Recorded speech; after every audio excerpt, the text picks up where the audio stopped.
Tête-à-tête ce mardi entre Félix Tshisekedi et son homologue gambien Adama Barrow en visite officielle à Kinshasa depuis lundi. La coopération bilatérale a fait l'objet de leur entretien.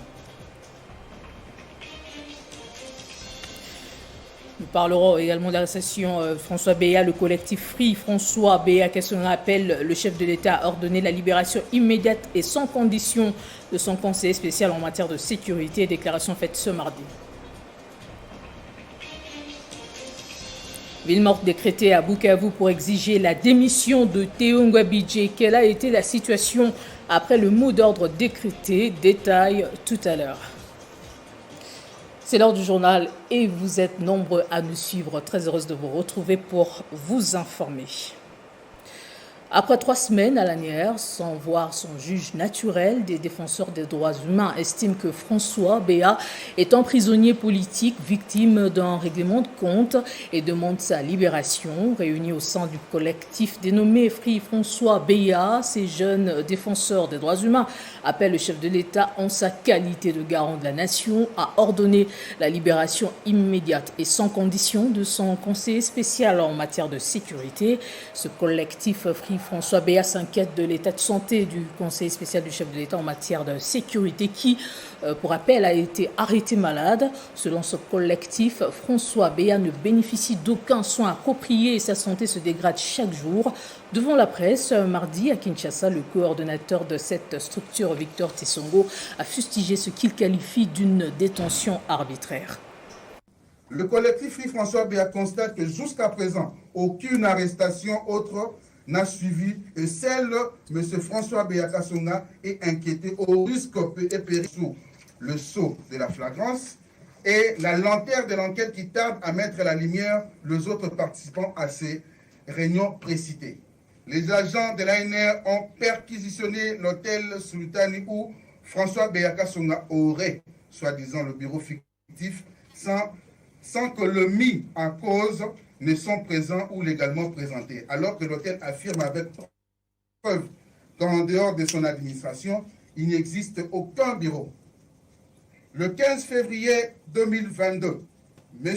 Jean-Claude Boukassa, le conseiller spécial ad interim du président de la République en matière de sécurité, a ordonné judiciaire et au mépris du travail de M. François Béa Kassonga, la destruction du bureau de ces derniers. Une perquisition a également été diligentée par l'ANR dans ce même bureau où des documents ont été saisis à l'absence du mis en cause et en violation du principe du contradictoire, indispensable pour la bonne conduite d'une bonne procédure judiciaire. Eu égard à ce qui précède, le collectif Free François Béa Kassonga souhaite partager un certain nombre de considérations spéciales à charge varient de jour en jour et au gré de récits dans la presse. Plus de 3 semaines écoulées depuis que François Béa Kassonga est arbitrairement détenu dans le locaux de l'ANR, sans accès à un avocat indépendant, un acte qui viole la Constitution et la Déclaration universelle des droits de l'homme. Direction à présent le Palais de la Nation où le président de la République, Félix Tshisekedi, a échangé avec son homologue gambien Adama Barrow, arrivé lundi à Kinshasa pour une visite officielle de 2 jours. Les 2 chefs d'État ont tenu un point de presse au cours de laquelle ils ont brièvement rendu compte des points sur lesquels ils ont échangé, notamment la coopération bilatérale entre les 2 nations. Le détachement d'honneur de la garde présidentielle, rangé de nouveau en l'honneur d'un chef d'État en visite officielle au pays. Réélu en décembre dernier pour un second mandat à la tête de la Gambie, Adama Barrow a été reçu ce mardi au Palais de la Nation par son homologue congolais, Félix Antoine Tshisekedi Tshilombo.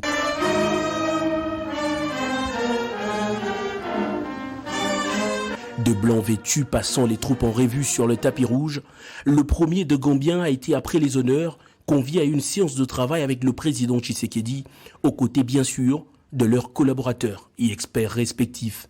Les 2 parties ont longuement échangé autour d'un possible renforcement de la diplomatie, exprimant clairement une ferme volonté d'accroître les relations en ce sens.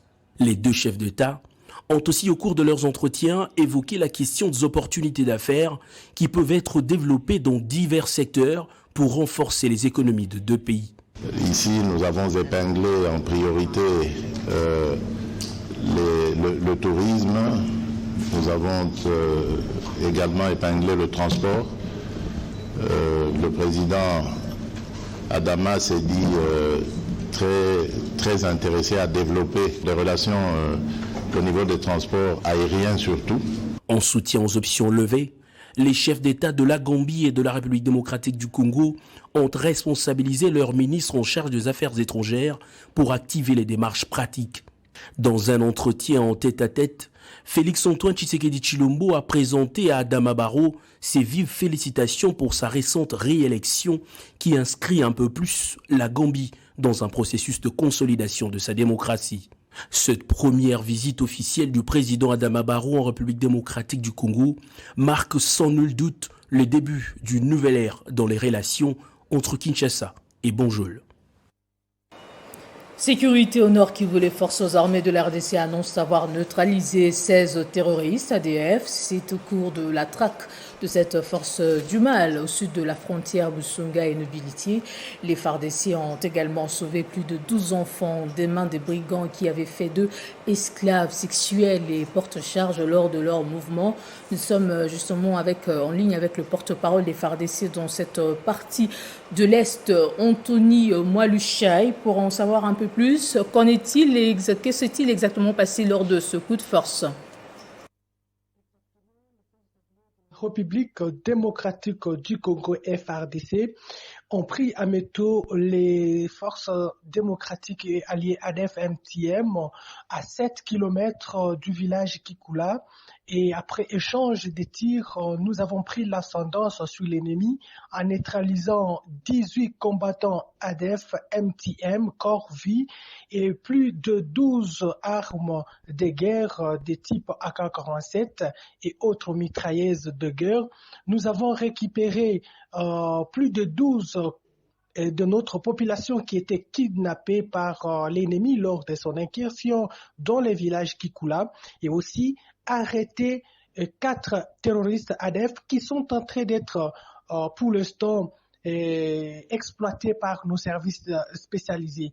Ce matin, nous venons de faire une cérémonie officielle pour la remise des produits pharmaceutiques volés, pillés par ces ennemis de la paix à notre population et aussi plus de vingtaine de chèvres et moutons que les ennemis terroristes avaient déjà volés, pillés dans ces villages il y a 48 heures. Et c'est pour vous dire que nous sommes presque déterminés pour ramener la paix dans cette chefferie de Watalinga et sous le commandement du général de brigade Poutelan Colinto Bertin, qui est le commandant secteur opérationnel Sokola Inkrano. Il y a plusieurs initiatives opérationnelles que nous avons prises pour non seulement arrêter ces terroristes qui ont beaucoup endeuillé la population de Béni, mais également les neutraliser et donner la paix. Anthony Mwalushai, merci pour ces éclaircissements. Je rappelle que vous êtes porte-parole des FARDC dans cette partie de l'Est. Dans le registre un peu plus similaire tête-à-tête entre la vice-ministre de la Défense nationale et le ministre de la Défense kényan, à Goma, Séraphine Kilubu et Jane Wamalwa ont analysé les voies et moyens pour mutualiser les stratégies, question de stopper les exactions de l'Est de la RDC. C'est à Goma, dans le Nord Kivu, que la vice-ministre à la Défense nationale et aux anciens combattants s'est entretenue avec son homologue kényan. Séraphine Kilubu et Eugène Wamalwa ont analysé les voies et moyens pour le retour de la paix durable à Ituri et au Nord Kivu, province sous état de siège. Séraphine Kilubu rassure que les relations entre la RDC et le Kenya sont au beau fixe. Nous avons eu à échanger pour que nous puissions encore continuer nos relations en tant que deux pays frères, pour qu'à la fin nous puissions obtenir gain de cause et nous attendons tous la paix dans cette province. Le ministre kenyan de la Défense pense réaménager et ranimer moralement les contingents de son armée actifs au sein des troupes de la MONUSCO aux côtés des FARDC. Tembelea wanajeshi wetu walio katika kambi ya Mabibi ambao chini ya Umoja wa Mataifa wameungana na wanajeshi wa Kongo, wanajeshi wa Tanzania, Afrika Kusini na wanajeshi wengine kuleta amani katika eneo hili haswa mashariki mwa Kongo. C'est une rencontre qui s'est déroulée en présence du lieutenant-général Constant Dima, gouverneur militaire du Nord Kivu, et les chefs d'état-major de l'armée Kenya. Parlons cette fois de la journée province-ville morte décrétée ce 1er mars par le Bureau de coordination de la société civile du Sud Kivu et d'autres structures citoyennes et politiques pour exiger la démission de Théo Ngouabidje. À en croire le constat fait par notre correspondant sur place, eh bien, les activités se sont déroulées normalement. Joseph Amani nous en dit plus. Appel à la ville morte lancé par une partie de la société civile, les habitants de Bukavu ont fait la sourde oreille. La place de l'Indépendance, principal carrefour routier de la ville, ne désemplit pas. Véhicules et piétons vont dans les 4 coins de la ville. Si certaines boutiques sont fermées, d'autres sont ouvertes et leurs tenanciers à leur poste. Au marché situé à la place Feu Rouge, les étalages sont bondés de produits agricoles. Cette dame n'a que faire de l'appel à la ville morte. La société civile ne doit pas nous dicter quoi faire, ou surtout nous demander de rester à la maison, car nous avons des produits et marchandises à écouler. Je ne suis pas politicienne, et donc il faut nous épargner de tout ça. Les stations-service ont ouvert à la place Moulamba dans la commune d'Ibanda. La circulation est restée dense. Il en est de même de la place communale à Bagira, des bus en attente de passagers à destination du centre-ville. À la brasserie, des vendeuses à la sauvette ont depuis 9 heures pris d'assaut les trottoirs en ce jour ouvrable. Même ambiance chez les mamans vendeuses de farine et les taximans. Je soutiens notre gouverneur de province. Tout ce que je peux lui demander, c'est d'arrêter d'écouter les blabla, qu'il fasse seulement le travail. C'est tout ce que nous voulons. Qu'il continue avec les actions pour le bien-être de la population. Et nous sommes derrière lui pour l'accompagner. Nous ne voulons pas une société civile politique. Ce que nous voulons, c'est le développement et non les conflits, car cela va encore retarder notre province. Enfin, dans le secteur de l'enseignement primaire et secondaire, les écoles ont fonctionné normalement. Rien ne les a perturbées. Nous allons à présent prendre l'autre son de cloche du rapporteur de l'Assemblée provinciale de cette province, Jacques Kamanda, qui nous donne sa version des faits. Jacques Kamanda, quelle a été selon vous la situation ce mardi à Bukavu? La situation actuelle, donc la société civile a décrété une ville morte, province morte, pour exiger la démission de M. Théo Ngouabidje comme gouverneur. Nous réjouissons, nous, comme députés, comme Assemblée provinciale, sous d'autres cieux, société civile politique, du respect que la population du Sud Kivu a accordé au mot d'ordre civil pour faire entendre et faire comprendre les autorités nationales à tous les niveaux et surtout le ministère de l'Intérieur que M. Théo Ngouabidje n'est pas accepté au Sud Kivu comme gouverneur. Le mot d'ordre de la société civile a été suivi, aucune banque n'a ouvert ses portes, aucune société n'a ouvert ses portes, toutes les activités ont été paralysées. Mais quelle est la position de l'Assemblée provinciale par rapport à la décision de la Cour constitutionnelle qui a réhabilité le gouverneur Théo Ngouabidje? La Cour constitutionnelle, je l'avais dit dans mes interviews passées, qu'il n'y a pas de débat. La Cour constitutionnelle a estimé que Théo serait réhabilité, mais la Cour constitutionnelle n'a pas réhabilité la confiance qui était déjà retirée par la population et aussi par l'Assemblée provinciale. Et ce n'est pas la Cour constitutionnelle qui avait élu M. Théo, c'est l'Assemblée provinciale, la population du Sud Kivu, à travers ses élus qui avaient élu Théo comme gouverneur. Dès lors que la confiance de la province ou de l'Assemblée provinciale et de la population ont été retirées à M. Théo Ngouabidje, nous ne voyons plus avoir la bonne poursuite pour diriger la province Sud Kivu. Théo Ngouabidje, c'est une distraction pour la province Sud.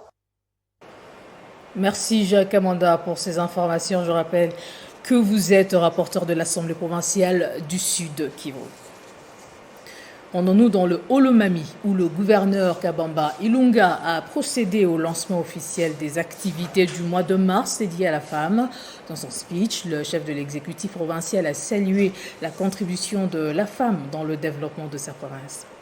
Dans la province du Olomami, le lancement du mois de mars dédié à la femme a eu lieu à la place de l'écran géant. C'est mardi 1er mars 2022 par les patrons de la province Kabamba Ilungo Batamianani en présence des membres du gouvernement et des femmes venues répondre à cette rencontre marquant les débuts des activités en marge de la célébration de la Journée internationale de la femme. C'est 8 mars 2022. Elle est célébrée sous le thème promouvoir l'autonomisation des femmes et des filles ainsi que l'égalité des sexes dans le contexte de lutte contre le changement climatique et de réduction des risques de catastrophes.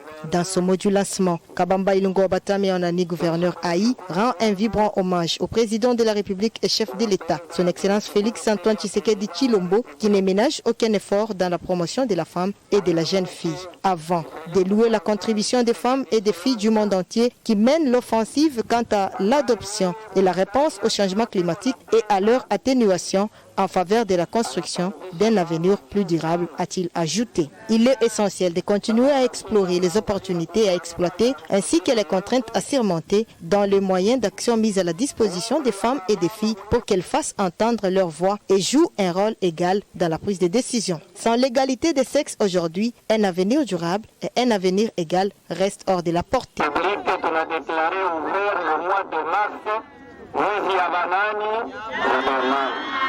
Peu avant ces lancements, le gouverneur Haï du Olomami Kabamba Ilungo Batamianani a échangé avec l'honorable sénateur Kapian Toumba Augustin, reçu en audience par l'autorité, venu dans le Olomami en vacances parlementaires. Et dans la province de Haut-Uélé, le vice-gouverneur Christian Pitanga a procédé à le lancement des activités du mois de mars dédié à la femme par un culte organisé à l'église kimbanguiste devant les autorités politico-administratives, les fidèles et les croyants des confessions religieuses confondues. Cette église kimbanguiste dans la ville d'Issiro, choisie pour la circonstance, autorité politico-administrative de la province, fidèles chrétiens et croyants des confessions religieuses confondues, s'y retrouvent dans ces cultes commémorant les débuts des activités liées au mois de la femme. La particularité de ces cultes, c'est que toutes les étapes de la modération en passant par la prédication et les prières d'intercession, ce sont des femmes qui ont tout assuré admirablement. Ensuite, tous les discours prononcés à cette occasion convergent vers les hommages au président de la République, comme le cas avec la ministre provinciale du genre. Qu'il me soit permis de rendre des vibrants hommages au président de la République et garant de la paix, condition primordiale de la cérémonie de ce jour. Le gouvernement que dirige l'honorable Christophe Basséane Nanga, gouverneur des provinces, ne ménage aucun effort pour placer la femme du Haut-Uélé dans la gestion quotidienne de l'environnement, qui invite les femmes et filles à travailler en synergie pour assurer l'autonomisation dans cette lutte permanente contre les changements climatiques. Ou encore le vice-gouverneur de province. Mes vibrants hommages sont rendus à son Excellence Félix Antoine Tshisekedi Tshilombo, président de la République, chef de l'État, champion du genre et qui ne lésine pas sur les moyens pour valoriser et promouvoir la femme congolaise afin que celle-ci contribue de façon significative au développement de notre pays. Le gouvernement provincial, chapeauté par son Excellence Christophe Basséane Nanga, va jouer sa partition pour soutenir toutes les activités qui seront organisées au cours de ces mois de femmes. À la fin et au sortir de ces cultes, le vice-gouverneur Christian Pitanga prend plaisir avec ses mamans, une manière pour lui de donner le ton festif pour tous ces mois de mars dédiés à la femme. À l'Équateur, les femmes leaders de cette province ont rencontré le gouverneur. L'objet de leur rencontre s'est également basé sur la célébration ce 8 mars de la Journée internationale de lutte contre les droits de femmes. En prélude du lancement officiel des activités du mois de mars, consacrées sur le plan mondial à la promotion des conditions de la femme, les femmes leaders de la province de l'Équateur ont rencontré le gouverneur de province Boloko Bolumbu Bobo lundi 28 février 2022 dans son cabinet de travail en Bandaka, chef-lieu de la province. Elles ont échangé avec lui quant à ces. À l'issue de cette audience, Mme Odile Beaufoy, porte-parole de la circonstance, a déclaré ce qui suit. Nous sommes la délégation qui représente toutes les couches des femmes de la province de l'Équateur. Nous sommes les femmes, on nous appelle les femmes leaders. Voilà pourquoi vous allez retrouver parmi nous, il y a les policières, il y a aussi les militaires féminins qui sont avec nous. Et nous sommes venus voir monsieur le gouverneur parce que nous approchons de la commémoration du 8 mars. Et le 8 mars de cette année sera une grande cérémonie parce que la ministre nationale du genre viendra lancer l'ouverture du mois de mars de cette année. Nous sommes venus voir monsieur le gouverneur de province pour que nous puissions lui présenter nos préoccupations et notre état des besoins afin qu'il vienne avec nous ensemble pour que nous puissions programmer toutes les activités qui se passeront ce jour-là. Comme vous le savez, le gouverneur, c'est un homme qui travaille avec les femmes. Il a toujours eu un penchant pour les femmes. Il nous a promis qu'il va le faire. Et surtout que déjà, nous commençons le mois de mars demain. Demain, avec lui, nous allons démarrer tous les travaux que nous devons commencer. Et nous allons continuer jusqu'à d'en profiter. Surtout qu'il y aura la présence du gouvernement central, que toutes les couches des femmes puissent avoir leur plaidoyer, leur mémo pour présenter la vraie face de la province de l'Équateur à tout ce qui viendra du gouvernement central. Parce que chaque fois, c'est le gouvernement qui fait un plaidoyer, qui le fait seul, mais cette fois-ci, c'est nous tous qui devons faire, ensemble avec tout l'exécutif et l'Assemblée provinciale de la province de l'Équateur, nous allons faire un plaidoyer que nous allons présenter au niveau. Retenez que la vue de Mbandaka, chef-lieu de la province de l'Équateur, est retenue par le gouvernement central. Comme promis lors de la dernière mission du gouverneur intérimaire à Kinshasa, le ministre de Transport est arrivé au Lualaba ce mardi avec quelques membres de son équipe gouvernementale. Fifi Masuka s'est déplacé pour l'accueillir à l'aéroport de Kolwezi. Chérubin Okende est venu palper l'évolution du chantier Nouvel Aérogare et prendre des dispositions pratiques pour l'implantation de Transco sur place comme l'a souhaité l'autorité provinciale. C'est dans la matinée de ce mardi 1er mars 2022 que l'appareil transportant le ministre de Transport, voies de communication et désenclavement s'est posé sur la piste de l'aéroport national de Kolwezi. Au bas de la passerelle, Madame le gouverneur intérimaire du Lualaba et quelques membres de son gouvernement. Le patron de transport en RDC a été conduit au salon d'honneur où il s'est entretenu avec la presse. Il affirme venir dans la province du Cobalt pour palper la réalité sur terrain dans son secteur. La mission de Chérubin Okende consiste également à prendre des dispositions pratiques pour implanter Transco dans la province du Lualaba, comme l'a souhaité Fifi Masuka lors de son dernier séjour à Kinshasa, et aussi voir l'évolution de la construction de l'aérogare de Kolwezi. Comme vous le savez, nous avons déjà entrepris avec le concours de la province la construction d'un nouvel aéroport que nous souhaitons respectueux des normes de l'Organisation de l'aviation civile internationale. Donc je viens faire l'état des lieux. Il y a également la perspective de déploiement de la société Transco, donc Transport au Congo. Nous avons un dévolu sur le Lualaba en voyant bien le dynamisme qui se développe dans cette province. Le ministre Okende félicite Marie-Thérèse Masuka pour le travail abattu depuis son avènement à la tête du Lualaba et l'a encouragé à aller plus loin. Accompagné de l'autorité provinciale, il a visité les infrastructures aéroportuaires de Kolwezi, du salon d'honneur à l'aérogare en passant par la tour de contrôle. Les véhicules anti-incendie et la piste d'atterrissage, le nouvel aérogare en construction ont constitué la phase finale de l'inspection. Et puis, préparatif de la visite du chef de l'État, Félix Tshisekedi, à l'Équateur, le vice-ministre des Transports, Marc Ekila, a visité les navires de la SCTPX Onatra. Objectif, se rendre compte de l'état de la flotte de cette société qui devra jouer un grand rôle important dans le déplacement des délégations vers cette province. Il était 11h, dimanche 27 février 2022, lorsque le vice-ministre des Transports et Voies de Communication, Marc Ekila Likombo, arrive au département du port maritime de la SCTP ex-Onatra. Ici, le numéro 2 de transport en République démocratique du Congo devrait palper du doigt l'état réel dans lequel se trouve la flotte de la Société commerciale des transports et des ports en prélude de la visite prochaine du chef de l'État dans le Grand Équateur. Marc Ekila a tour à tour visité les bateaux ITB Kokolo longs de 52 mètres et 15 mètres de largeur. Cet hôtel flottant est constitué des appartements luxueux de première et deuxième classe avec de suites présidentielles en parfait état, suivi de MB Gungu et l'Emeira, des engins flottants qui visiblement se trouvent en bon état, mais non opérationnel à ces jours. Le vice-ministre des Transports et Voies de Communication promet son implication pour la reprise de la flotte de ces navires. Et nous, au niveau du ministère des Transports, c'est-à-dire le ministre et moi-même, sommes déterminés à voir dans quelle mesure il est possible relancer cette unité-là, qui pourrait d'ailleurs dans une échéance très proche assurer par exemple le voyage du chef de l'État, son Excellence Félix Antoine Tshisekedi dans la province de Grand Équateur, et aussi va faciliter un certain nombre de questions parce que nous avons visité les unités qui réunissent vraiment les conditions de confort. Marc Ekila Likombo, qui lors de cette visite était accompagné d'une délégation de la SCTP conduite par le DGA de cette entreprise publique, a reçu les désiderata des agents de l'ex-ONATRA qui tiennent voir ces navires répandre la flotte. Tout comme son tutélaire, le vice-ministre des Transports Marc Ekila met tout en œuvre pour la relance de la SCTP conformément aux instructions du chef de l'État, Félix Antoine Tshisekedi Tshilombo. Une délégation de la force syndicale nationale du Nord Kivu séjourne depuis ce mardi à Kinshasa. Objectif, déposer le rapport sur l'identification des enseignants en nouvelle unité des provinces éducationnelles du Tanganyika 1 et du Nord Kivu.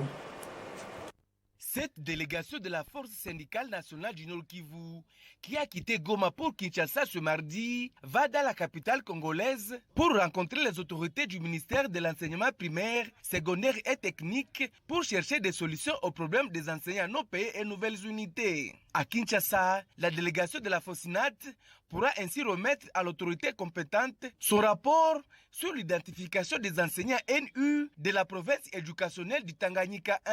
Cette mission est rendue possible encore une fois de plus grâce à l'appui financier du député national Patrick Munyomo, souligne Chamavu Baala, président de la FOSINAT Nord Kivu. Grâce à l'appui de l'honorable Patrick Munyomo, la FOSINAT a été choisie pour aller identifier les enseignants dans la province du Tanganyika 1, la province éducationnelle. Et là, lorsque nous sommes de retour, il fallait que nous allions donner les rapports et du Nord Kivu et du Tanganyika 1 au niveau de Kinshasa. C'est là où nous sommes là, encore par l'appui politico-financier de notre partenaire politique, l'honorable Patrick Munyomo. Nous sommes ici pour aller à Kinshasa pour continuer le plaidoyer, parce que nous avons trouvé que sur le terrain, nous avions des écoles avec des arrêtés qui ont des problèmes, ce sont des arrêtés qui sont des faux arrêtés. Et il y a aussi des écoles qui sont des écoles hybrides, donc une partie est payée par l'État et une partie n'est pas payée par l'État. Dans ces cas-là, il fallait des arrêtés de changement de structure, dont encore avec l'honorable Patrick Munyomo, nous avons laissé dans les signateurs du ministre national de l'EPST un projet d'arrêté portant changement de structure de toutes les écoles de la province du Nord Kivu. Outre les problèmes des enseignants nouvelles unités, la délégation de la force syndicale nationale du Nord Kivu pourra faire des plaidoyers au ministre de l'EPST pour des solutions aux problèmes des écoles opérationnelles comme écoles publiques, mais avec des microplans, mais aussi avec la promo scolaire. Le député national Muteule Moromoro est porte-parole du bloc uni pour la renaissance et l'émergence du Congo a animé mardi à Goma, au Nord Kivu, une matinée politique sur les enjeux politiques de l'heure, dont les élections de 2023 et l'état de siège dans cette province. Au cours de cet échange, l'élu du territoire de Nyiragongo a confirmé que son parti Burek soutient l'état de siège comme seule voie pour ramener la paix. Au cours de cette matinée politique, le député national Muteule Moromoro est venu échanger avec les membres du bloc uni pour la renaissance et l'émergence du Congo sur certaines questions de l'heure. Parlant d'abord de l'état des sièges, Muteule Moromoro a souligné que son parti politique Burek est derrière la vision du président de la République et par conséquent soutient l'état des sièges qui mérite l'accompagnement de tous les membres du Burek.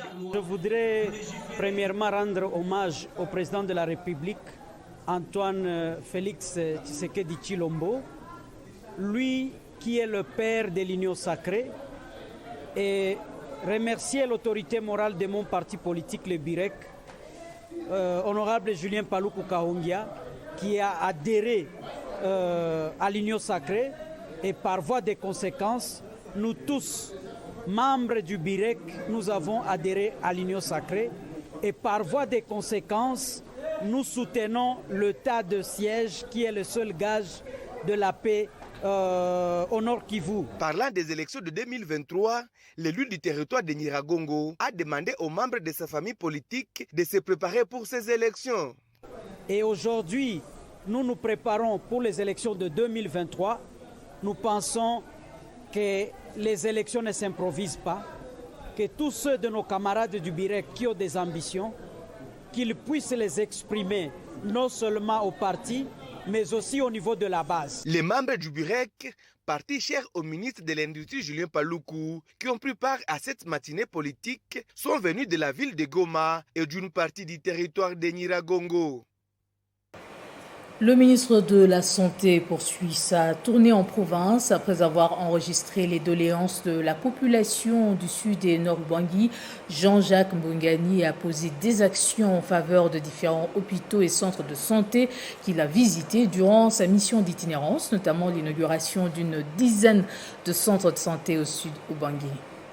Durant sa mission d'itinérance effectuée dans les sud nord Ubangui, le ministre de la Santé n'y était pas allé main bedruie. Partout où il est passé, Jean-Jacques Mbungani a doté des kits de matériel et équipements de haute qualité, notamment matelas, lits pour accouchement, concentrateur, oxygène, bloc opératoire, gants, thermoflash, vélo, groupe électrogène, des médicaments essentiels et d'autres intrants spécifiques à l'hôpital général des références des Guémena, Libenge, Zongo, Boamanda, Tandala, Mongala Kuma, Kunga Centre, Boudjala, Bominenge, Mbaya, ainsi qu'à Kouara et Godelité dans le nord Ubangui. Outre la remise des ces dons, le ministre de la Santé a procédé à l'inauguration des près de 10 nouveaux centres de santé construits par le ministère de la Santé publique à travers son programme PDSS,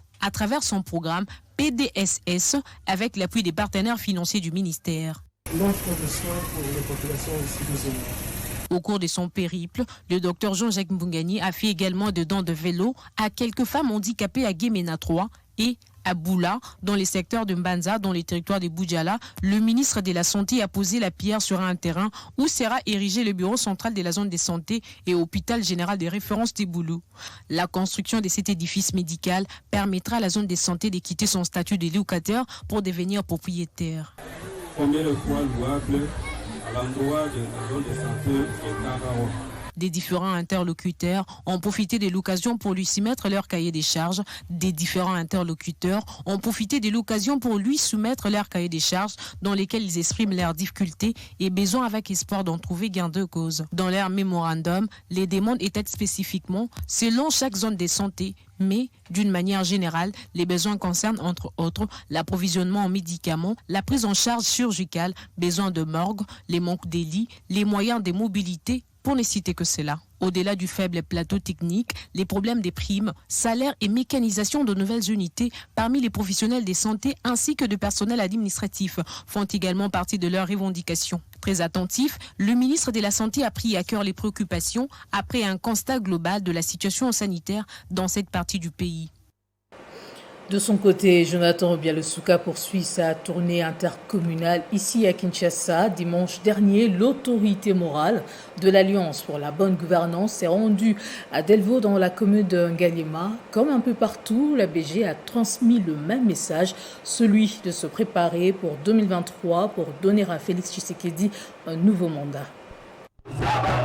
Plus aucun district à Kinshasa n'échappe au leadership de l'Alliance pour la bonne gouvernance actuellement. La tournée intercommunale de son autorité morale, Jonathan Bialusuka confirme la popularité de ce parti de masse à Kinshasa. Dernière sortie en date, l'étape de Lukunga, commune de Ngaliema, dans le quartier d'Elvo.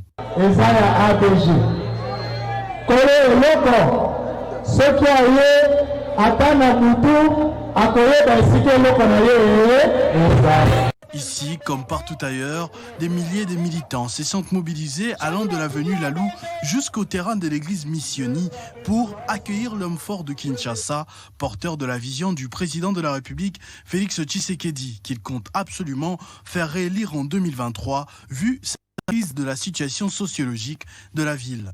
La santé du parti est vraiment une santé de paix. Ici, la BG, comme toujours partout dans toute la capitale, la tournée intercommunale est satisfaisante. C'est le soutien au chef de l'État, c'est le soutien au parti, c'est l'unité au sein du parti. Une popularité de Jonathan Bialos-Kawata qui n'est plus approuvée et qui sert activement les intérêts des institutions qu'il appelle la population à soutenir activement. L'ABG, son parti est parmi les rares à demeurer dans la politique de proximité avec sa base, ce qui lui permet de se rendre compte de toutes les réalités possibles dans les profondeurs des différentes cités. Jonathan Bialos-Kawata s'investit dans cette politique afin d'avoir dans les structures de gestion du pays des représentants du petit peuple capables de canaliser convenablement leurs véritables aspirations. Déstabilisation du pouvoir coutumier, la synergie des princes et princesses de la RDC hausse le ton pour condamner le comportement de certains acteurs politiques qui usent parfois de leur position politique en complicité avec les administratifs du ministère de l'Intérieur, décentralisation et affaires coutumières afin de tenir ce qu'il appelle de faux arrêtés, créant ainsi les troubles interminaux au sein des groupements et chefferies à la veille des élections. Elle a dans une déclaration rappelé que les organisations traditionnelles sont reconnues par la Constitution.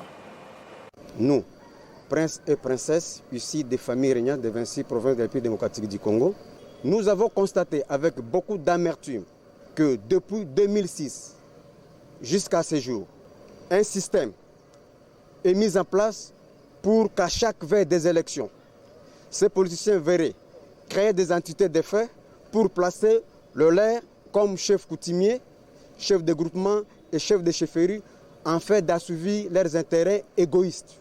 Nous saisissons l'occasion pour tirer la sonnette d'alarme en dénonçant les manœuvres sordides montées pour faire signer des faux arrêtés dans le but de démembrer les groupements et le chefferie, si après ainsi que la nomination de leurs animateurs, il s'agit Kaponda dans le territoire de Kipushi, province du Haut-Katanga, Balika A dans le territoire de Wamba, dans la province du Haut-Touélé, Kanyengela dans le territoire de Kabambare, province du Maniema, Bakissi, Wakabango dans le territoire de Chabunda, province du Sud-Kivu, ainsi que Kabare dans le territoire du Sud-Kivu, Baboro, territoire de Banalia, province de la Chop.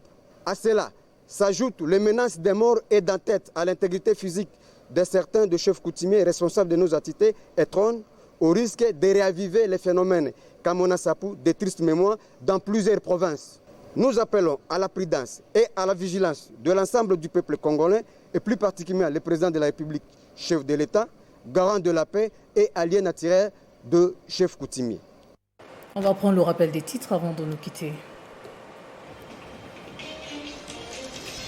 Tête à tête ce mardi entre Félix Tshisekedi et son homologue gambien Adama Barrow en visite officielle à Kinshasa depuis lundi. La coopération bilatérale a fait l'objet de leur entretien. Arrestation de François Béa. Le collectif Free François Béa Kassonga appelle le chef de l'État à ordonner la libération immédiate et sans condition de son conseiller spécial en matière de sécurité. Déclaration faite ce mardi. Nous avons également parlé de la ville morte décrétée à Bukavu pour exiger la démission de Théo Ngwabidje avec les 2 sons de cloche de notre correspondant et de rapporteur de l'Assemblée provinciale du Sud-Kivu. Ainsi se referme ce journal. Merci de l'avoir suivi. Restez branchés sur nos antennes.